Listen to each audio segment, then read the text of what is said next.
फरवरी 6 फरवरी को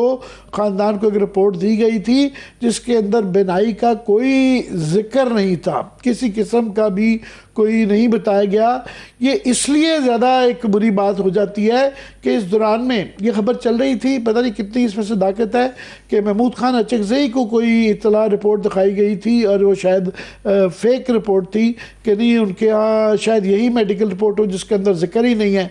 ये जो फैमिली को दी गई कि जी कोई वो नहीं है, मतलब उसको कवर अप किया गया और झूठ बोला गया। ये इमरान खान की जो खबर है कि उनकी एक आंख की बिनाई जो है वो 85% जो है वो ख़त्म हो चुकी हुई है, ये बड़ी तशवीशनाक है और तकलीफ़देह भी है। आम कैदी के भी जो है ना एक बुनियादी इंसानी हकूक़ होते हैं और ख़ास तौर पे जो मेडिकल इशू मामलात होते हैं उसके ऊपर उसकी रसाई होनी चाहिए। यहाँ पे एक शख्स जो कि साबिक वज़ीर आज़म भी है, फिर वो साबिक क्रिकेटिंग हीरो भी है और पाकिस्तान की सबसे बड़ी पार्टी का वो हेड भी है, चाहे कोई माने ना माने जो है, उसके साथ जिस तरह का ये सुप्रीम कोर्ट के अंदर रिपोर्ट पेश की गई है सलमान सफदर की तरफ से MS क्यूरी के तौर पे उनको भेजा गया था, तो वो एक बड़ी उसके अंदर खौफनाक तफसीलात हैं कि उनकी दाएँ आँख जो है वो सिर्फ 15% काम कर रही है और 2 साल से उनके दांतों का चेकअप नहीं हुआ और अक्टूबर में उनका रिपोर्ट में बताया गया है कि उनकी 6/6 थी, बिल्कुल नज़र ठीक थी, दोनों आंखों की नज़रें ठीक थी और फिर उनको धुंधला दिखाई देने लग पड़ा और उन्होंने जो वहाँ पे सुपरिटेंडेंट थे अब्दुल गफूर साहब शायद उनका नाम है, वो उन्होंने मुतअद्दिद दफ़ा बताया कि उनकी आंख में ये तकलीफ़ है,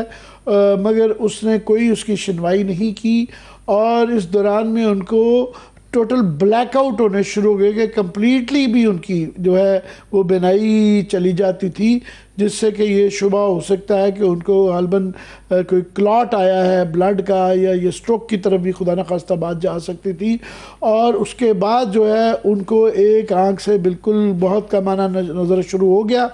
उसके बाद फिर जो है वो उनको अस्पताल में ये एक्सेस दी गई और उनका जो है उनको कोई आंख में टीका लगा है, मगर अभी भी वकील साहब के बकौल कि जब उनसे बात कर रहे थे उनकी एक आंख से तवातर के साथ पानी निकल रहा था और वो उसे टिशू के साथ साफ भी कर रहे थे और वो बड़ी इस बात पे डिस्टर्ब थे कि उनको 73 साल उन्होंने कहा मेरी उम्र है और मैंने कभी जो एक हमारे यहाँ एक तरीका कार है ना कि जो भी पॉलिटिशियन गया है वो छोटी मोटी बीमारी क्या बगैर बहाने के भी कुछ अर्से बाद अस्पताल जाते हैं, क्योंकि मैं 73 साल का हूँ मगर मैंने इसको कभी भी इशू नहीं बनाया अपने फिज़िकल एलिमेंट्स को या बीमारी को, मगर मेरी ये आँख का मैं तवातर के साथ बताता रहा और नहीं वो किया गया। और वकील साहब ने अपनी रिपोर्ट में ये लिखा है कि सुपरिटेंडेंट ने ये कहा कि उनसे पूछा कि जो उन्होंने कहा जी 3 दफ़ा उनका ब्लड प्रेशर और टेस्ट होते हैं रोज़, उनका जी मुझे कोई उसकी रिपोर्ट दे सके या किसी से आपने रिपोर्ट शेयर की, उनका जी आपको नहीं उनके ख़ानदान को दी। उन्होंने कहा जब ख़ानदान से पूछा तो पता चला कि जनाब फरवरी 6 फरवरी को ख़ानदान को एक रिपोर्ट दी गई थी जिसके अंदर बिनाई का कोई जिक्र नहीं था, किसी किस्म का भी कोई नहीं बताया गया। ये इसलिए ज़्यादा एक बुरी बात हो जाती है कि इस दौरान में ये खबर चल रही थी, पता नहीं कितनी इसमें सदाकत है, कि महमूद खान अचकज़ई को कोई इतला रिपोर्ट दिखाई गई थी और वो शायद फेक रिपोर्ट थी कि नहीं, उनके यहाँ शायद यही मेडिकल रिपोर्ट हो जिसके अंदर जिक्र ही नहीं है, ये जो फैमिली को दी गई कि जी कोई वो नहीं है, मतलब कवर अप किया गया। ना सिर्फ कि उनको डॉक्टर को राइट टाइम पे नहीं दिखाया गया जिससे उनकी बिनाई चली गई और एक आंख की बिनाई जाती है तो दूसरी पे भी उसका इफेक्ट होता है। मुझे खुद आंखों की बीमारी का मसला है इसलिए मैं ये मुसद्दक़ा तौर पे बता सकता हूँ। और उसको कवर किया गया, उसको कवर अप किया गया और झूठ बोला गया और अभी भी वो एक सिलसिला जारी है। साथ में अब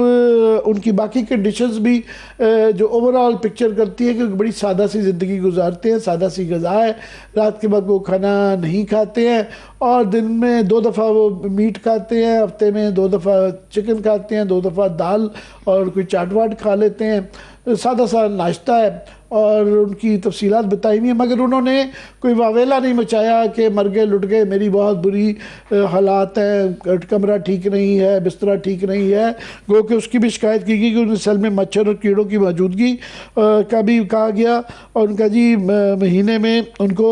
2 से 3 मरतबा फूड पॉइजनिंग भी हो चुकी है गर्मियों में। जी जी जी। और कैमरास के हवाले से भी बात थी आमिर साहब, मेरे ख्याल से इसके ऊपर हम डिटेल से बात करेंगे। डिटेल इसके ऊपर तफसीलन हम बात करेंगे। सिर्फ मुख्तसर जो मैं ये बता देता हूँ कि अदालत ने अब ये उनसे कहा है कि बच्चों के साथ मुलाकात उनकी करवाई जाए टेलीफोन के ऊपर, और उनको ये तिबी सहूलियात प्रोवाइड की जाएं। इसके ऊपर तफसीलन बात करेंगे।